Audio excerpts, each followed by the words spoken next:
Jim Montgomery, quickly, signs a 5-year deal in St. Louis over the weekend, 5 days after being fired by the Boston Bruins. This fascinates me.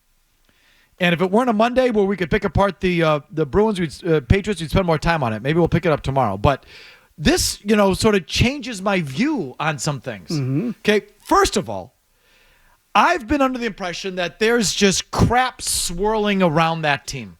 That there's some internal stuff, non-hockey stuff, that has helped infect the room. Because that's the way they've played.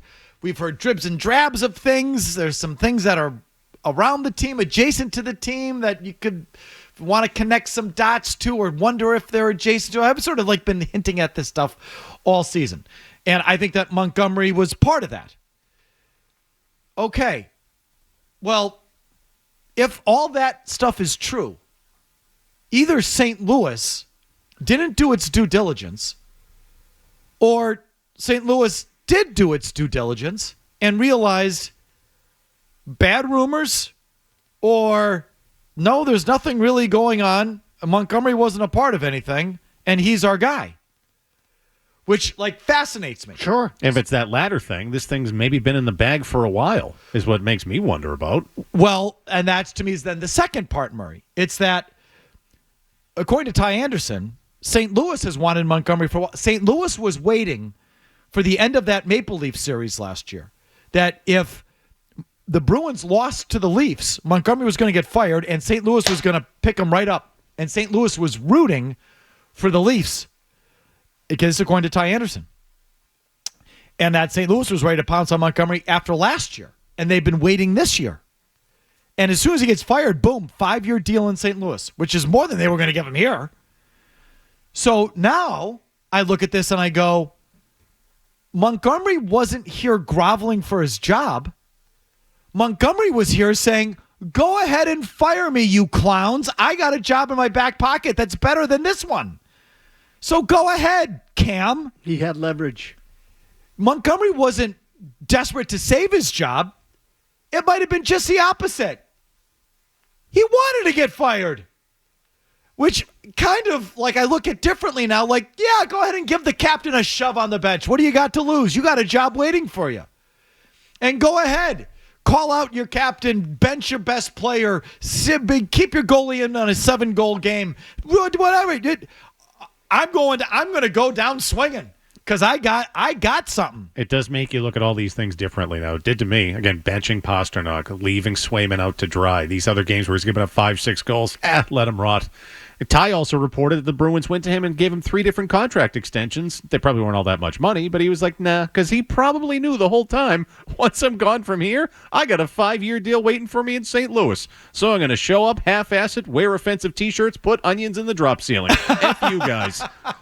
Kind of like that, right? Yeah, something like that. I sort of now go back and did we have it backwards? Maybe. Come on. I'm sorry, by the time we're done, we're going to have a whole vocabulary. Well, Murray and I have an uncanny sense of timing. Right. It's a symbiotic relationship is what it is. After years in radio. You can't teach it. Is it possible, you two, that whatever rumors or drama we thought was going on behind the scene was complete garbage, Kevin? Maybe. Is it possible the coach was just fine and the players had their heads up their ass? Maybe. That one wasn't quite perfect. No, it's not. They got to work. I got to go back in the studio. Yeah. But instead, Kevin, what was Mickey Mantle's number? Do you have that one? I threw that out. 7? Yeah, there you go. I'm telling you. It's the Everly Brothers. Seriously, yeah, no, we're like the Pips. But I'm fascinated, the Supremes. Because when they fired Montgomery, I heard a lot of people say, "Oh, he'll get a job quick." I'm like, I don't know. 5 days. There was a lot of crap swirling around this team. Maybe it was all bullcrap. Yeah, maybe. Maybe it wasn't crap. Maybe it was bullcrap. Maybe some of the things that was floating around out there was negotiated. Yeah. Or I don't know. That's kind of down and dirty. But I just look at the whole thing differently now. Does St. Louis know what was going on here? Or was it not going on here? You know what I mean? Right. No, really, it could have been like some very clever campaign or something. Or is Montgomery, or the way he handled himself, it wasn't like they were acts of desperation. They were acts of defiance. F you.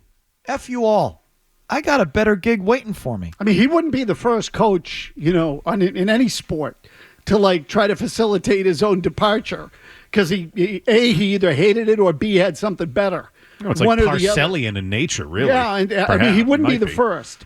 And it does. It makes you look at the whole thing differently. And just so I'm getting all the timelines, how long was it before Cassidy got picked up? 6 days. 8 days, I thought. Oh, okay. It was 8. Yeah, we ran this on TV last night. Claude was like 7 days. 7?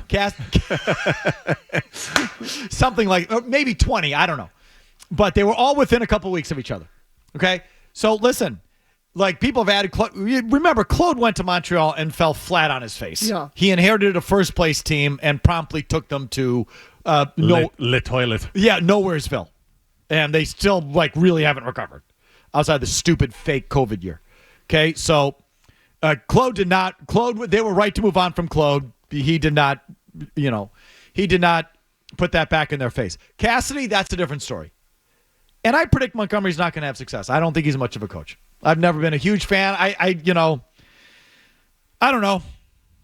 I just never really felt it with him. I liked Cassidy. I thought there was a mistake to move on from him, or it wouldn't work out for him. Maybe it had to happen. The room had tuned him out too. Whatever. I don't think he's going to do much, but I could be wrong. Do you wonder if the rest of the league looks at the Bruins when their coaches gets fired and go, well, we should grab him because he's not the problem. Yes. The team is. Yes. Absolutely, that's the view of it. Yeah. 100% that's the view of it. But I don't know. He goes, and all of a sudden the Bruins are keeping the puck out of the net. Like, overnight, shutout, 1 goal against. And they used different goalies. We were thinking they were going back to Corpusalo over the weekend. Not the case. I was disappointed in that. I know. I was disappointed, too. But maybe there were a lot of people happy now that Montgomery's gone. The locker room and the coach. So, look, either way, that it's better that they played well in front of Swayman too, because you need him and he's the guy, and so that's a better result for them.